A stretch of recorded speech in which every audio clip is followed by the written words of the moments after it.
Сәлеметсіздер ме, құрметті оқырмандар, 3-ші сыныптың қазақ тілі сабағы 55-ші сабақ. Бүгінгі сабақта 17-ші жаттығудан 20-ші жаттығуға дейін бірге қарастыратын боламыз. Құрметті оқырмандар, каналға тіркелуді ұмытпаңыздар, лайк басыңыздар, каналға тіркеліп өз көмектеріңізді беріп қойыңыздар. Тұрлаулы мүшелер. Оқы. Сөйлемдерді сызбамен сәйкестендір. Қай сызба қай сөйлемге сәйкес келетінін түсіндір дейді. Қарлығаштар ұшты. Нелер ұшты? Қарлығаштар ұшты. Қарлығаштар қайтты? Қарлығаштар ұшты. Жаңбыр жауды. Не жауды? Жаңбыр жауды. Жаңбыр не қылды? Жаңбыр жауды.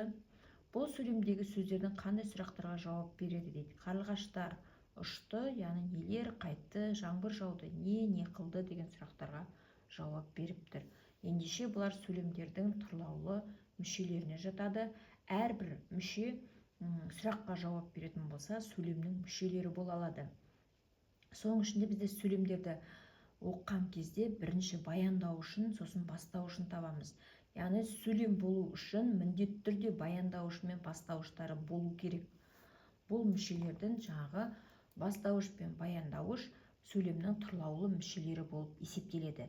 Сондықтан біздер оларды бірінші табамыз. Негізгі мүшелері сөйлем мүшелеріне жатады. Соның ішінде сөйлем мүшелерінің ішінде тұрлаулы мүшелер түріне жатады екен. Тұрлаулы мүшелер дейміз. Мәтінді түсініп оқы. Отырар көне қала. Қаланың орны отырар төбе деп аталады. Бұл жерде қыш ыдыстардың қалдықтары көп. Отырар қаласында ұлы ойшыл Әбу-Насыр әл-Фараби туған.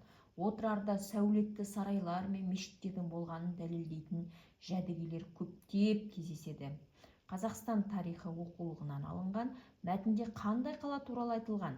Қарамен жазылған сөйлемнен тұрлаулы мүшелерді тап, сызықшаның қойылу себебін түсіндір дейді.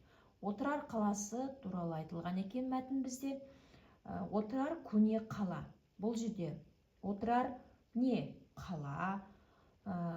Не қала? Отырар қала. Ендеше отырар да қала да бастауыштан зат есімнен болып тұр. Баяндауышта, бастауышта зат есімнен болатын болса, бастауыштан кейін бізде сызықша қойылады. Сол ережеге сәйкес бұл жерде айтылып тұр екен.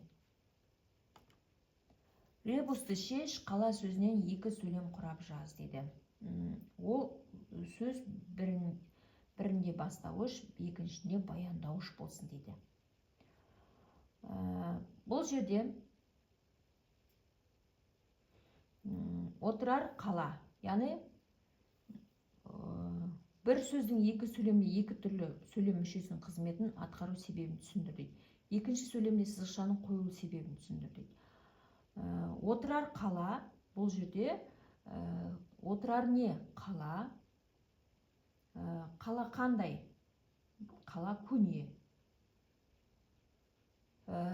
Отырар қала дегенде сызықшаның қойылуы бастауышта, баяндауышта жаңағы зат есімнен болған екен. Сондықтан бастауыштан кейін сызықша қойылады екен. Ал қала дегенде, қала көне дегенде, қала бұл жерде бастауыштан болып тұр. Ал көне, қандай? Көне. Бұл жерде сын есімнен болып тұр. Сондықтан сызықша қойылып тұр. Ал қала бұл жерде біреуінде баяндауыш, біреуінде бастауыш қызметін атқарып тұр екен. 20-ші жаттығу. Кім келіспейді ойыны? Ойынның шарты, ойын бастауышы төмендегі сөйлемдерді тақтаға жазып, оны тұрлаулы мүшелерге талдап беруді талап етеді. Талдауға шыққан оқушының пікірінде кім келіспейді деген сұрақ қояды. Келіспегендер өз пікірлерін дәлелдейді. Өз пікірдің дұрыстығын дәлелдеп, дұрыс талдап шыққан оқушы ойын бастаушы болады дейді. Арман тәуелсіздік сарайына бармақшы. Кім бар? Арман істемекші? Бармақшы. Кім бармақшы? Арман бармақшы. Бұл жерде баяндауыш бармақшы, бастауыш арман деп біздер осы сөйлемді талдап дәлелдей бастаймыз. Кім келіспейді? Келіспейтін болса, яғни осы оқушының қателігі болса, мен келіспеймін дейді. мысалы келіспеген оқушы өз пікірін айтады. Мысалы мына жерде сен дұрыс айтпадың деген сияқты. Сол кезде егер өзін дәлелдеп шығатын болса, яғни шынында да ол қате айтқан болса, жаңағы келіспеген оқушы бастауыш болады. Ал ол оқушы қателесіп, бұл талдап тұрған оқушынікі дұрыс болатын болса, онда осы оқушы ары қарай жалғастыратын болады. Апасы Түркістанда тұрады. Апасы не істейді? Тұрады. Кім тұрады? Апасы тұрады. Қайда тұрады?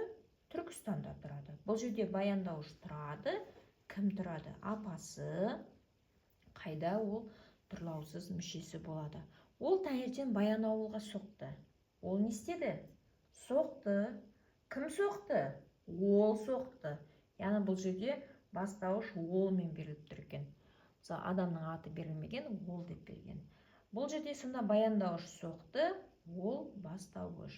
Біз Астананы араладық. Біз не істедік? Араладық. Кім араладық? Біз араладық. Нені араладық? Астананы араладық. Бұл жерде баяндауыш араладық, бастауыш біз екен. Ендеше біздер осымен каналдағы тапсырмаларды біздер талдап аяқтадық. Келесі сұрақта кездескенше сау болыңыздар.